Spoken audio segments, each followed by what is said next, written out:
प्रणाम दोस्तों, मैं मयूरी नंदा अपनी चैनल में आपका स्वागत करती हूँ। आज हम डीएनए, स्त्रियां, मासिक धर्म और पूर्वजों का रक्त, तंत्र और विज्ञान की गहराई में छिपे इस सत्य के बारे में पढ़ेंगे। क्या अशुद्ध शब्द के पीछे छिपा है एक वैज्ञानिक रहस्य? क्या आपने कभी सोचा है कि प्राचीन भारतीय परंपराओं में स्त्रियों को मासिक धर्म के दौरान मंदिर जाने, पूजा पाठ करने या किसी को स्पर्श करने से मना किया जाता था? क्या यह केवल एक सामाजिक भेदभाव था या फिर इसके पीछे कोई गहरा वैज्ञानिक और आध्यात्मिक कारण छिपा है? आज कालतत्व.in पर हम उसी रहस्य को उजागर करने जा रहे हैं। हम जानेंगे कि कैसे आधुनिक विज्ञान और प्राचीन तंत्र शास्त्र एक स्वर में कहते हैं कि स्त्री का मासिक धर्म केवल एक जैविक प्रक्रिया नहीं है, बल्कि यह पूर्वजों के कर्मों के शुद्धिकरण का एक सूक्ष्म यज्ञ है। मासिक धर्म अशुद्धता नहीं, आध्यात्मिक डिटॉक्स। समाज में व्याप्त गलत धारणा के विपरीत तांत्रिक दृष्टिकोण मासिक धर्म को अपवित्रता नहीं, बल्कि जैविक और आध्यात्मिक शुद्धिकरण का काल मानता है। विज्ञान क्या कहता है? एपिजेनेटिक्स के अनुसार हमारे शरीर की कोशिकाएं केवल भौतिक पोषक तत्व ही नहीं, बल्कि भावनात्मक और कार्मिक स्मृतियां अर्थात इमोशनल और कार्मिक मेमोरीज भी संग्रहित करती हैं।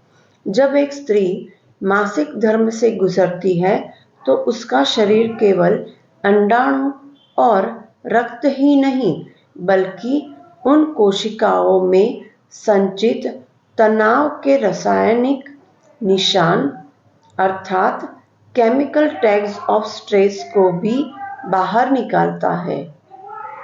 तंत्र क्या कहता है? तंत्र शास्त्र के अनुसार स्त्री का शरीर प्रकृति का सबसे सूक्ष्म यंत्र है। मासिक धर्म के दौरान स्त्री के शरीर का आवरण अर्थात एनर्जी सेहत खुल जाता है।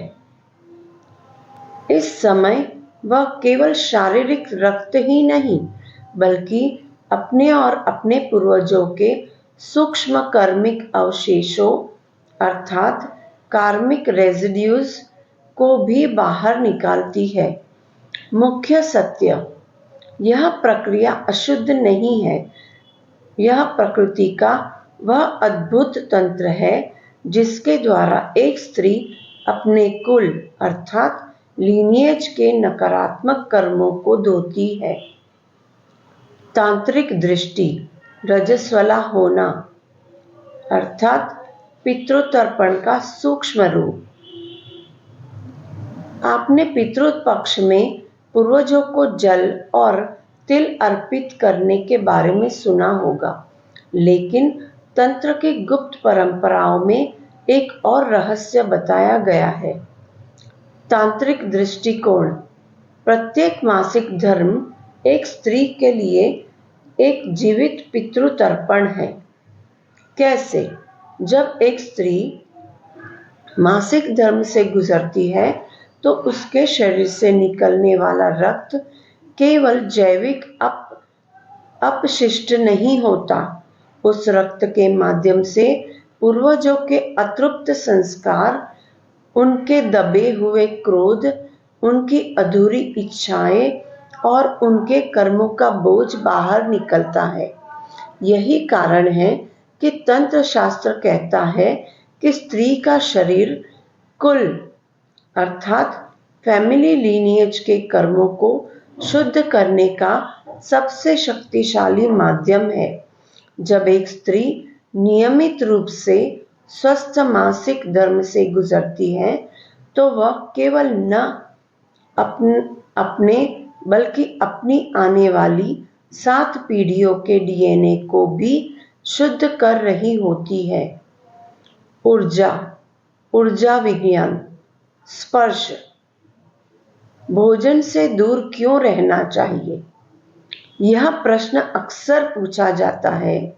यदि यह प्रक्रिया इतनी पवित्र है, तो स्त्रियों को इस दौरान स्पर्श और भोजन बनाने से क्यों रोका जाता है? ऊर्जा के स्तर पर समझे।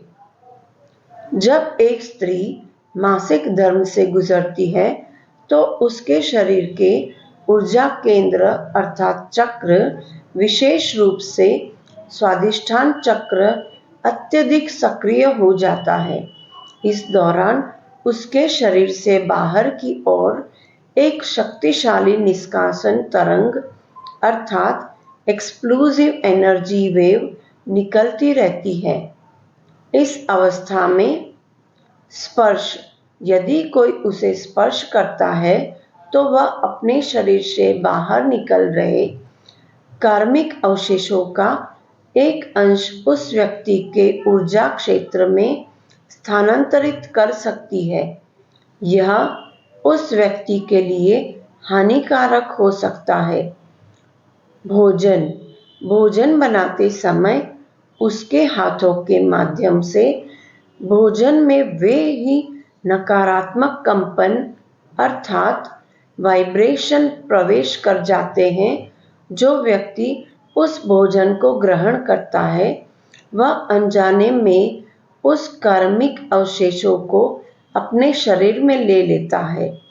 यह प्रतिबंध अपमान नहीं, बल्कि सुरक्षा कवच है, स्वयं स्त्री के लिए भी और उसके परिवार के लिए भी। क्या करे और क्या न करे, डूज एंड डोंट्स। क्या न करे? ऊर्जा के स्तर पर मंदिर न जाए। मंदिरों में स्थित देव प्रतिमाएं अत्यंत सूक्ष्म और शुद्ध ऊर्जा से निर्मित होती है। इस दौरान स्त्री के शरीर से निकलने वाली निष्कासन तरंग मंदिर की सूक्ष्म ऊर्जा के साथ संघर्ष कर सकती है, जिससे उसे मानसिक अस्थिरता या शारीरिक कष्ट हो सकता है। अचार या खाद्य पदार्थ न छुएं। अचार, दही या क्विणित फर्मेंटेड खाद्य पदार्थ सूक्ष्म जीवाणुओं अर्थात माइक्रोब्स से बनते हैं। इस समय स्त्री के हाथों की ऊर्जा उन जीवाणुओं के संतुलन को बिगाड़ सकती है। किसी को स्पर्श न करें, विशेषकर छोटे बच्चों, बुजुर्गों या बीमार लोगों को उनकी ऊर्जा प्रणाली कमजोर होती है, जो इस प्रभाव को आसानी से ग्रहण कर लेती है। क्या करें आध्यात्मिक लाभ के लिए? मौन और इस समय मौन रहना और अपने भीतर देखना अत्यंत लाभकारी है। विशिष्ट मंत्रों का जाप, नीचे दिए गए मंत्रों का जाप इस दौरान कुल कर्मों को शुद्ध करता है। विश्राम, शरीर को पूर्ण आराम दे। यह समय आंतरिक यात्रा का है। कुल कर्मों की शुद्धि, विशिष्ट मंत्र और उनका प्रभाव। तंत्र शास्त्र में मासिक धर्म के दौरान कुछ विशिष्ट मंत्रों का जाप करने का विधान है। ये मंत्र केवल ध्वनि नहीं, बल्कि विशिष्ट आवृत्तियां अर्थात स्पेसिफिक फ्रीक्वेंसी है। प्रमुख मंत्र, मंत्र प्रभाव अर्थात वैज्ञानिक दृष्टि। ओम सर्वे पितरः सुखिनो भवन्तु डीएनए के तनाव निशान को कम करता है। ओम क्लीं रेणुकायै नमः स्वादिष्ठान चक्र को संतुलित करता है। गायत्री मंत्र अर्थात मानसिक जाप मस्तिष्क की तरंगों को स्थिर करता है। कैसे करें जाप? बिना ऊंची आवाज के केवल मानसिक रूप से मानसिक जाप करें। प्रतिदिन 108 बार का जाप आदर्श माना गया है। जाप के दौरान यह भावना रखें, मैं अपने पूर्वजों के कर्मों के बोझ को हल्का कर रही हूँ। एक प्राचीन रहस्य, स्त्री ही कुल की संवाहक है। तंत्र ग्रंथों में स्पष्ट कहा गया है कि स्त्री के बिना कुल का अस्तित्व नहीं है और स्त्री के बिना कुल कर्मों का शुद्धिकरण भी संभव नहीं है। पुरुष केवल कर्मों का संचय करता है, लेकिन स्त्री उन कर्मों को अपने शरीर में धारण करके उनका शुद्धिकरण करती है। जब एक स्त्री मासिक धर्म के दौरान विधि पूर्वक विश्राम करती है और मंत्रों का जप करती है, तो वह 7 पीढ़ियों के पितृ ऋण एंसेस्ट्रल डेब्ट को चुकाने का काम करती है। यही कारण है कि प्राचीन काल में इस समय को पवित्र अवकाश अर्थात सेक्रेड लीव माना जाता था, न कि अशुद्ध अवकाश। मिथक, गलत धारणा, सत्य, वैज्ञानिक तथ्य। स्त्री इस समय अशुद्ध होती है। स्त्री इस समय अत्यधिक शुद्धिकरण की प्रक्रिया में होती है।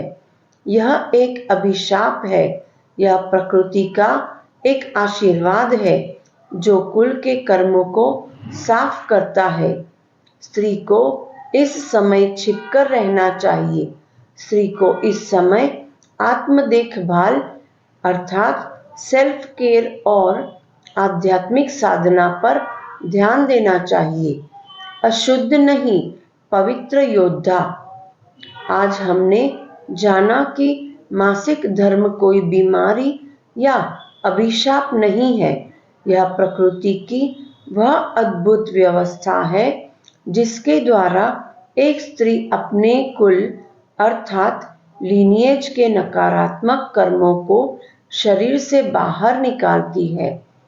तंत्र का शाश्वत सत्य यही है कि जहाँ स्त्री का सम्मान होता है, वहाँ देवता निवास करते हैं। मासिक धर्म के प्रति हमारा दृष्टिकोण जितना सकारात्मक और वैज्ञानिक होगा, उतनी ही तेजी से हम अपने पूर्वजों के कर्म बंधनों से मुक्त हो सकेंगे। स्त्री केवल जन्मदात्री नहीं है, वह कुल के कर्मों की संवाहक और शुद्धिकर्त्री भी है। उसके रक्त की हर बूंद में पूर्वजों की मुक्ति की कहानी छिपी है। आपके विचार, क्या आपने कभी इस दृष्टिकोण से मासिक धर्म के बारे में सोचा था? क्या आपके परिवार में इस दौरान कोई विशेष परंपरा है? अपने अनुभव और विचार कमेंट में अवश्य साझा करें। अपने अस्तित्व की गहरी यात्रा और समय के रहस्यों को जानने के लिए कालतत्व.in से जुड़े रहे। चेतावनी अर्थात डिस्क्लेमर, यह लेख केवल सूचनात्मक और शैक्षणिक उद्देश्यों के लिए है। किसी भी आध्यात्मिक साधना को किसी योग्य गुरु के मार्गदर्शन में ही करें। यह लेख किसी भी प्रकार का चिकित्सीय सलाह अर्थात मेडिकल एडवाइस नहीं है। स्तोत्र सोर्सेस: श्री रेणुका तंत्रम, श्री नेत्र तंत्रम, आचार्य राधेश्याम चतुर्वेदी कृत हिंदी व्याख्या।